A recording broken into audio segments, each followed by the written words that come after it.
Добрый день! Самый простой и дешевый способ изготовить лабораторный блок питания – это купить готовый модуль для лабораторного блока питания и добавить недостающие элементы. Можно купить готовый лабораторный блок питания, если не хочется заморачиваться со сборкой самому. Решать вам. Решил рассказать про свой лабораторный блок питания. В этом блоке использую готовый модуль DPX6005S. Можно использовать любой другой готовый модуль, который вам подходит. Используя готовый модуль, вы получаете дополнительные функции, кроме как возможность регулирования выходного напряжения и ограничения силы тока. Собрал лабораторный блок питания очень давно.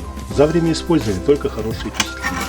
Кратко про характеристики лабораторного блока питания. Входное напряжение от 6 до 62 вольт.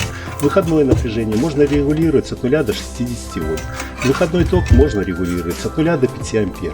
10 ячеек хранения параметров. Для быстрой загрузки установленных ранее параметров. Для многих радиолюбителей этих параметров лабораторного блока питания вполне достаточно. Для сборки лабораторного блока питания купил модуль DPX6005S. Все остальное нашлось в закромах. Если коротко, нам понадобится понижающий трансформатор на переменное напряжение до 40 вольт, диодный мост и сам модуль DPX6005S. Получился такой лабораторный блок питания.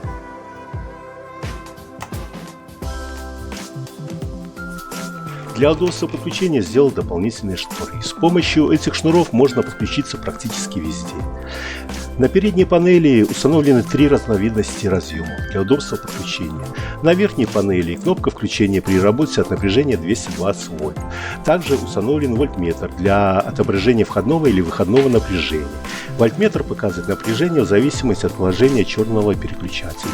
Присутствует разъем с постоянным выходным напряжением 65 вольт и 3 одиночных разъема с переменным выходным напряжением 6, 41 и 48 вольт в зависимости от подключения.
Блок питания можно запитать как от переменного напряжения 220 вольт, так и от любого источника постоянного или переменного напряжения до 60 вольт.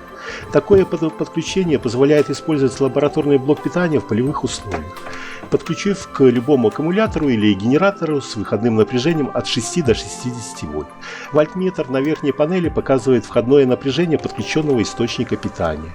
При сборке лабораторного блока питания столкнулся с проблемами, которые я благополучно решил. Например, запитка дополнительного вольтметра.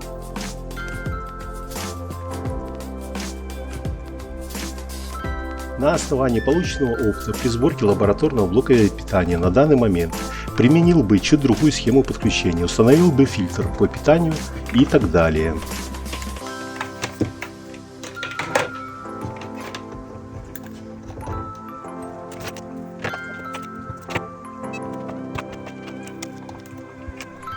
Если вам понравился этот ролик, ставьте лайки и подписывайтесь на канал.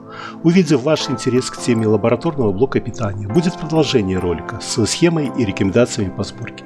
Хорошего вам дня!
Если вам понравился этот ролик, ставьте лайки и подписывайтесь на канал.